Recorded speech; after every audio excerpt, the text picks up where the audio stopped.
This program is rated PG. It contains themes and scenes which may not be suitable for very young audiences. Parental guidance is advised. Be advised that the views and opinions of the hosts and guests do not reflect those of the station.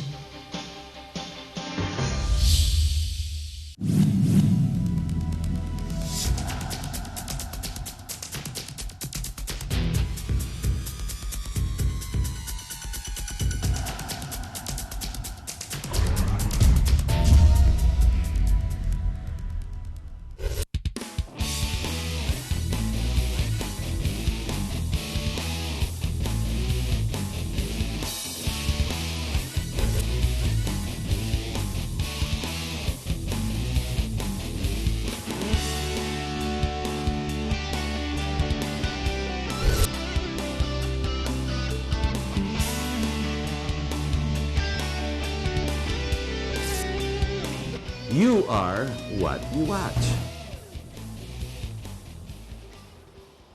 Hello, my name is Harriton Watko. Welcome to our program. Tonight we're going to discuss the topic that is raging in Congress. Not necessarily the murders that have taken place in Cebu or Alberta or whatever, and Secretary De Lima. Let's leave that to the newspapers that try to sell as much newspapers so that they can generate some money. Leave that to the scandal that it has turned out to be. But what really is important is you and I begin to understand the real issues that are being discussed. And that issue is called your future. The future this country is going to have, and the concepts being discussed in Congress, which is federalism. What do we know about it? How much do we know about it? And where would you stand as an individual? Understanding the concept of federalism may seem easy. We are here to digest, break it apart, be critical, and to help you understand the concept. With us, we have Eric Sampang, he's the former president of the Makati business of Makati Industries. And we're going to talk about these issues. Hi, Eric. Thanks for being here and so we can discuss. Alam mo, this is actually, ito dapat ang pinag-uusapan ngayon ng taong bayan. Hindi ko ano nakikita natin sa telebisyon, kung ano at sa news, sa dyaryo. No one is dissecting the concept of federalism, considering it's a very complex animal. Yeah. And di ba? Yeah. They're discussing, nababasa natin, puro Constituent Assembly, Constitutional Convention. Either way, at the end of the day, ang pag-uusapan is the content, which is basically the concept of federalism. Maigi ba para sa atin o hindi? Before I ask you to comment on that, I see personally the point of view of the president coming from Davao. Nakikita ko ang sentiment niya and I see why he's very aggressive for it.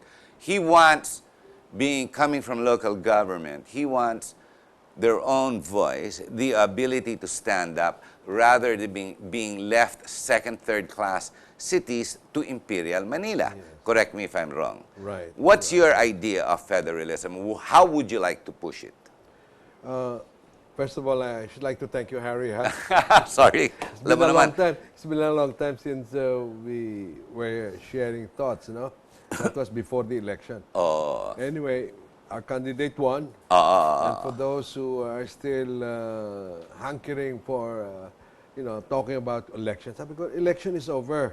May presidente na tayo. May presidente na tayo. And we have a president who is respected everywhere, no? No doubt.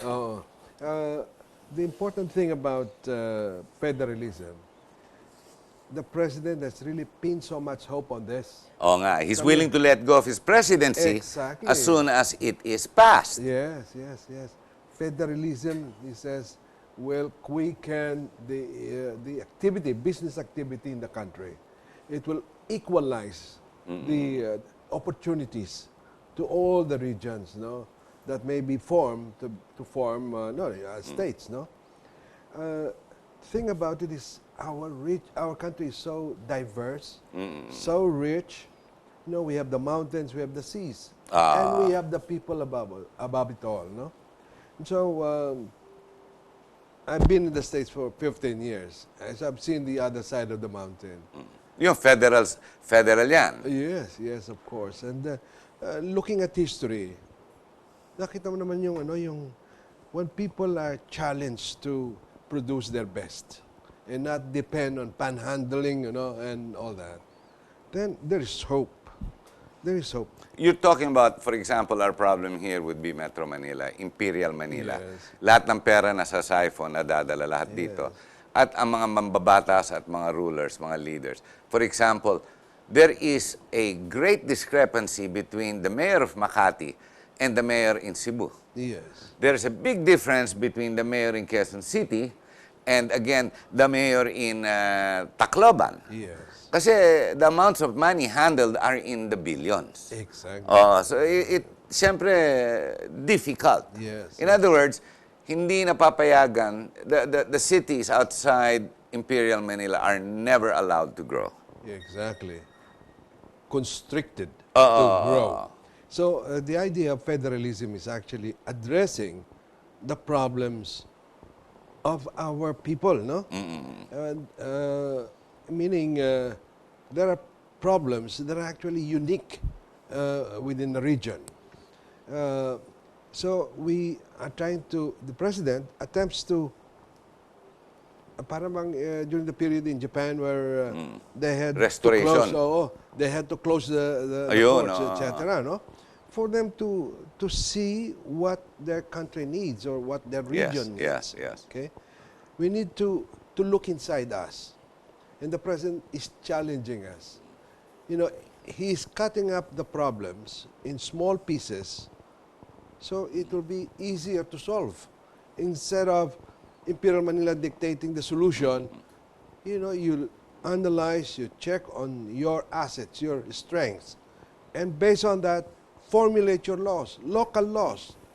So there will be local. There are so many ideas about federalism, but one thing is for sure: we need a systems change. Really need to change the system. Sabi nga ni CJ Puno, quoting from another advocate for federalism, sabi niya, bagong sistema sa bagong pag-asa. No, so the thing about this is, first we have to convince our people, Harry, that there's a serious problem, not just drugs, not just corruption, but we need to bring out the best in us. No, he's challenging us actually. Look into yourselves. What is it you want to change? I'm here to help you to make that happen. But are our representatives competent enough to tackle the formula called federalism? It seems to me it's a wild animal. Yes. It's relatively difficult. If you look at the problems, based on my analysis before our show, it's, let's see, 60% goes to the national government, 40% is retained by local. Either way, so immediately restricted na. Yeah. The population is also unevenly divided. Yes. Now, the problem is economically, politically, there are many, many challenges. And it's going to be a real, a lot of people are going to need to understand the concept. Much less in taong bayan kung naiintindihan nila, because at the end of the day, plebiscite yan eh. Naintindihan kaya ng mga mambabatas natin. Yun ang worry ko, kasi ngayon, populist ang mga mambabatas natin eh. They're no longer the August halls of Congress. Yes. Actually, I'm cynical about our Congress now. They will not legislate themselves out. Huh? Correct. How do you expect them to legislate? Isa pa yun. Yung yung anti-dynasty. They won't. They won't. So actually, the answer is a con-con. But we have a supermajority Speaker of the House who says, no, we can pass the law. But what kind of law will they pass? Okay. One problem we are faced with is we have a very costly Congress. Okay. So by chopping them up, there are many studies. I'm just talking myself out. No?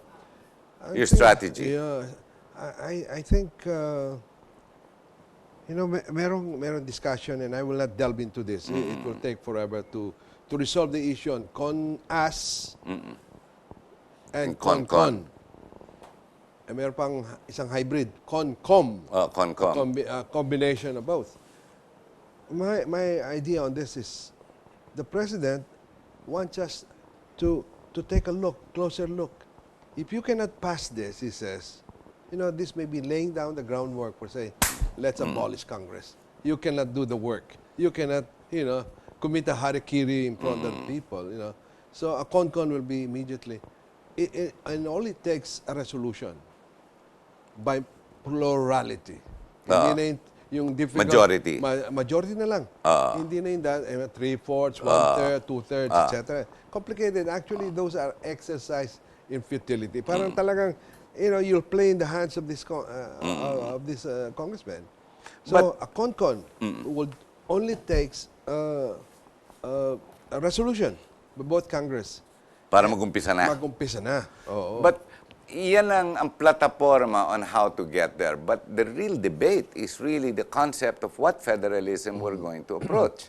Because mukhang mahirap, ang daming issues. One, maybe you can help me decipher this, okay? I wrote down some issues. How would we tackle, for example, oligarchies? Kasi andiyan na yan eh. You have the Singsons in La Union, you've got the Marcoses, and even Fariñas to a certain extent in the north. You've got all these different families that have been there not for 10 years, but for 40, 50 years. Yes, for ages. Diba? Mga oligarkiya na nga eh. Actually, one of the reason for federalism is actually to reorient the people from family dynasties by strengthening party loyalties. You cannot nominate a president unless you are a party. In other words, that's one. No, I won't delve on that, Harry. But important thing here to note is by cutting up the country in small states, okay? So, and it will be, one of the proposals is based on the ethnocentric or ethno-linguistic division. Gaya ng mga Bisaya. Bisayan, Nene Pimentel actually espousing this. Yung mga magkakasama at nagkakaintindihan, let's lump them together, And then the law would be written such that there'll be equal representation. In other words, if we have lumped together 5 provinces, into one, the law they will have to make their own laws. We will not. There'll be one organic law which says, okay, this is going to be restructuring. Bagong sistema ito, okay? You will form your own little Congress, like in Germany, in Bundesrat. So this will lend itself in creating a spontaneous reaction where new ideas, new faces would intermittently show. Okay? So, your proposal is actually to address that, the oligarchies and the dynasties. You see, my understanding of the federal government is the coming together of different states to form what you call a central government. Pero meron na tayo, we call it unitary. Ngayon tayo, ang gagawin natin, pabaliktad. We're gonna break apart para mawala yung hold ng Imperial Manila. But in doing so, we're going to have to double up in everything. Double up the police force. It's going to have a local. It's going to have a local Congress, a local Senate if necessary, if that's what we're going to have. Maybe baka wala na senador, Congress na lang, kanya-kanyang lawmakers. In other words, the same setup of a city, but for a region. Di ba? Parang ganon. So, another duplication of what you call another layer. However expensive it may look and sometimes ridiculous, it will at least allow individual or it will allow them to work separately to grow. This is your end game. But what is proposed in Congress actually baffles me. We have 18 regions today. They want to create 12 regions, 12 states. To create 12 states overnight, hindi kaya tatagal yan, mahina kaya 10 taon. I mean, we're gonna, kung judiciary lang, hindi natin mapuno-puno yung mga judges, di ba? Mga West, hindi mapuno-puno na Supreme Court eh. Kulang na kulang. What more if you have another layer of the judiciary in the local area? The approach here is each state, whether they're 10, 12, 18, it's an issue that each state or region would have to formulate. In other words, we will not all be the same. Okay? But by cutting them up into ethno-linguistic division, you know, the Ilocanos, the Pangasinenses, you know, Iba rin yan eh. would have to be, you know, would have to fight it out. But sinasabi ni President Digong is, you know, you have your problems, solve it among yourselves, okay? So we will be saving tremendous amount of money by abolishing Congress, and then by making them spend your own money from your own resources. If you can only afford 10 assemblies. Are you saying that if we federalize, you opt to get rid of the National Congress? Meron pa rin eh. May national, meron per state. Well, there are many varieties, no? Okay. But this is not the time to you know, to say this is better than this. The idea here is we'll have one organic law saying, okay, we will have a system change. Parang konstitusyon. And the system change. Okay. It will be like the Meiji Restoration. Okay. Sabi ni Digong, okay, I will be the face of the country. Okay, while you're trying to resolve local issues, I will, you know, run the country as it should be run. Okay, but I envision a prime minister to be someone whom you will elect among yourselves to run the government. So he will be like, eventually siguro will be a figurehead, no? But who will be a senior leader? Senior leader, something like that. No? Kasi nakikita rin niya na you need a transition. There'll have to be a transition, no? Actually, this is being prepared already, even quietly. Now, preparing the minds of the people. First is trying to make them see themselves, assess their problems, and find solutions to their problems. And so, if it is one state that is, kunwari, essentially agriculture, then so be it. Pwede naman lumakas pag-agriculture. You know, I have to raise an issue here. This is factual. One province in the north is saying, no, we cannot afford. Pagka tayo nag-federalize, kawawa kami, etc. But then when, you know, they have one product that they want to sell, but with the opening up of China by the initiative of the president, nabuhayan sila ng loob. Now we have a market for our dragon fruits. Isa lang iniisip nila, no? Dragon fruits, etc. But that's just one example, no? But by making the people aware that there is a problem, a solution for every problem they have. Don't worry about Manila, don't worry about, you solve your problems. You want to form your, you organize yourselves. Yeah. So there might be, one study says, there might be a Senate and then a National Assembly that will have to meet every other year, or etc., to just consolidate all their local issues. But yung mga kunwari injustice system, this is an opportunity for the jury system to be perhaps put in place. Okay, Eric, going to have to take a short break. Ladies and gentlemen, understanding the concept of federalism, let us first open our minds and not be limited to what is read or what the theories are. After all, the European federal system versus all the other countries in the world, there are slight and major differences in each and every one of them. And that has been created and has become the template through time, over time, through amendments, making things work.